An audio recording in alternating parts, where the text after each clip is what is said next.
नमस्कार दोस्तों, मुस्कान जिंदगी एस में आप सभी का स्वागत। दोस्तों, सनातन धर्म में अनेक ग्रंथों पुराणों में तुलसी के पौधों का विशेष महत्व बताया गया है। सनातन धर्म में तुलसी के पौधों की पूजा देवी के रूप में की जाती है। तुलसी की प्रतिदिन दर्शन पाप नाशक समझा जाता है और पूजा मोक्षदायक। पूजा अनुष्ठान हो या श्राद्ध कर्म, तुलसी अनिवार्य मानी जाती है। तुलसी दल से पूजा करने से व्रत, यज्ञ, जप, होम, हवन करने का पुण्य प्राप्त होता है। तुलसी पत्ते के बिन भगवान विष्णु और श्री कृष्ण की पूजा पूरी नहीं होती। इस पौधे को काफी कल्याणकारी और स्वास्थ्य वर्धक माना जाता है। तुलसी के पौधों को रोजाना जल अर्पण करने से दैवीय कृपा बनी रहती है और वैकुंठ धाम की प्राप्ति होती है। धार्मिक मान्यता है, अगर आप आपके घर में तुलसी का पौधा लगाते हैं और उसकी अच्छे से देखभाल करते हैं तो पूर्व जन्म के सारे पाप नष्ट हो जाते हैं। तुलसी की पूजा आराधना सेवा करने से घर में संपन्नता बनी रहती है। भगवान श्री हरि, विष्णु और माँ लक्ष्मी की कृपा बनी रहती है। सुबह तुलसी में जल देना, शाम के समय शुद्ध घी का दीपक जलाना बहुत ही श्रेष्ठ माना जाता है। तुलसी का पौधा जिन घर में होता है, माना जाता है कि वहाँ वास्तु दोष नहीं होती। घर की उत्तर पूर्वी कोने में तुलसी के पौधों को लगाना शुभ माना जाता है।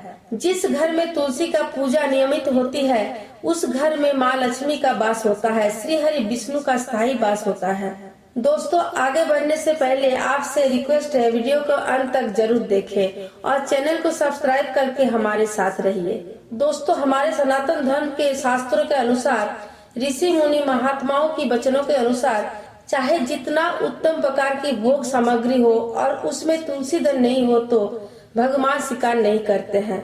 56 भोग 3600 व्यंजन अगर आप श्री हरि को लगाते हैं और उसमें तुलसी दल नहीं हो तो भगवान उसे स्वीकार नहीं करते हैं। चाहे जितना वेद लक्षणा गाय की घी हो और साक्षात कामधेनु के दूध से बनाई हुई खीर हो और उसमें तुलसी दल नहीं हो तो भगवान स्वीकार नहीं करते हैं। दोस्तों, चाहे आपने जितना श्रृंगार कर लिया हो, चाहे जितना साधन संपत्ति से युक्त हो गए हो, अपने को उत्तम से उत्तम मानते हो, पर यदि कंठ में तुलसी का माला नहीं हो तो आप भगवान का भोग्य नहीं बनेंगे। क्योंकि शास्त्रों में लिखा है, जीव अन्न है, श्री कृष्ण अन्नदाता है। जीव भोग है और भगवान भोगता है। भोग्य वस्तु को भगवान तब स्वीकार करते हैं जब उसमें तुलसी आ जाती है। ऐसे ही कंठ में तुलसी आ जाते ही भगवान जीव को स्वीकार कर लेते हैं। फिर वो विचार नहीं करते हैं, पात्र अपात्र कुपात्र कुछ नहीं सोचते हैं। कंठ में तुलसी को देखते ही भगवान जीव को स्वीकार कर लेते हैं। दोस्तों, जिनके कंठ में तुलसी नहीं है, उनके द्वारा अन्न स्वर्ण विष्ठा की तुल्य हो जाता है। उनके द्वारा स्पर्श किया हुआ जल मदिरा के तुल्य हो जाता है। उनके द्वारा जल अन्न अस्पृश्य है, छूने योग्य नहीं है। दोस्तों, जिनका अंतिम संस्कार तुलसी की सूखी लकड़ी से होता है, वो विष्णु लोक से लौटकर फिर धरती पर नहीं आता है। दोस्तों, तुलसी की सूखी लकड़ी को घी में डुबोकर उसमें थोड़ा रुई लगा के, कपूर लगा के, उस लकड़ी से भगवान के सामने आरती करना, भगवान के सामने दीप दान करना बड़ी भारी महिमा है। करोड़ों कल्प तक भगवान की सन्निधि प्राप्त होता है एक बार दीप दान करने से। दोस्तों, तुलसी की सूखी लकड़ी को घिसकर चंदन के तरह भगवान के श्री अंग पर चंदन का अंगराग करना, तुलसी के सूखे लकड़ी से भगवान का नैवेद्य तैयार करके भगवान को भोग लगाना, भगवान नाम उच्चारण करते हुए, तो उस नैवेद्य को जब आप भगवान को भोग लगाते हैं तो शास्त्रों में लिखा है 1000 वर्ष तक के लिए भगवान की तृप्ति हो जाती है।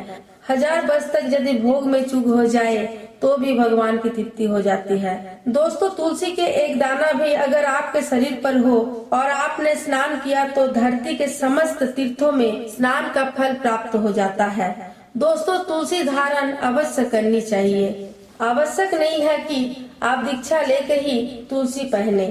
तुलसी की कंठी माला बनाकर हल्दी लगा के, थोड़ा गंगा जल से स्नान करा के, केसर चंदन लगाकर भगवान को अर्पित करें। क्योंकि तुलसी भगवान को प्रिय है। दोस्तों पहले भगवान को अर्पित करें, फिर अपने कंठ में प्रसादी तुलसी धारण करें और हरि नाम का जाप करें। दोस्तों आप यदि कंठ में तुलसी धारण करते हैं तो आपकी आहार शुद्ध होनी चाहिए। जो वस्तु भगवान को भोग नहीं लग सकती है वो वस्तु आहार के रूप में नहीं ले।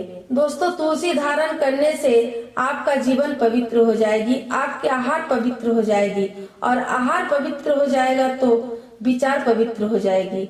दोस्तों आज के लिए इतना ही।